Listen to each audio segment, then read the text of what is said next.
সংগ্রামে যুক্ত হয়ে, এই আন্দোলনে যুক্ত হয়ে, ইনসাফের লড়াইয়ে যুক্ত হয়ে, বৈষম্যমুক্ত বাউফল নির্মাণের এই কাজে যুক্ত হয়ে ইতিমধ্যে অসংখ্য বিভিন্ন দলের নেতাকর্মীরা এই দলের সাথে একাত্মতা ঘোষণা করেছেন। তার এই ধারাবাহিকতায় আমরা বলেছিলাম আমাদের সামনে আরো অনেক চমক আছে। আলহামদুলিল্লাহ, আমরা কোন রাজনৈতিক দলের প্রতি কোনো বিদ্বেষ চালানোর জন্য নয়, একেবারে নিজে বুঝে সচেতন সজ্ঞানে তিনি শুধুমাত্র ইসলামের বিজয়ের জন্য, আল্লাহর দ্বীনের বিজয়ের জন্য, ইসলামকে ভালোবেসে একজন মানুষ হযরত ওমর রাদিয়াল্লাহু তাআলা যেমন ইসলামকে বুঝে শুনে তিনি চিন্তা জ্ঞান করে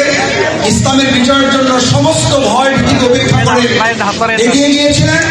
ঠিক তারই ধারাবাহিকতায় আমাদের ভাইয়েরা চেষ্টা করছেন সেই পথেই অনুসরণ করে নিজেদের ভুল ত্রুটি, মানুষ হিসাবে আমাদের সকলেই আছে, সেই ভুল ভ্রান্তিগুলো থেকে মুক্ত হয়ে আমরা একমাত্র আল্লাহর জন্য, দেশের জন্য, দেশের স্বাধীনতা সার্বভৌমত্বের জন্য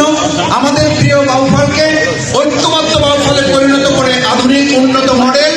রাজনীতির বিভাজন মুক্ত, বিভেদ মুক্ত, হিংসা বিদ্বেষ গালাগালি মুক্ত একটা বাউফল গড়ে তোলার লক্ষ্যে আজকে এর ধারাবাহিকতায় আমাদের এই বগা এত্র এলাকার অত্যন্ত জনপ্রিয় নেতা, তিনি তার পরিচয় নিজেই দিয়ে আপনাদের সামনে এখন কথা বলার জন্য আজকে আমাদের প্রিয় ভাই জালাল ভাই, আপনারা সবাই চেনেন, তিনি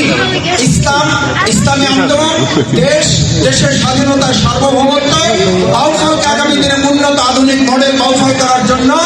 তিনি এই দাঁড়িপাল্লা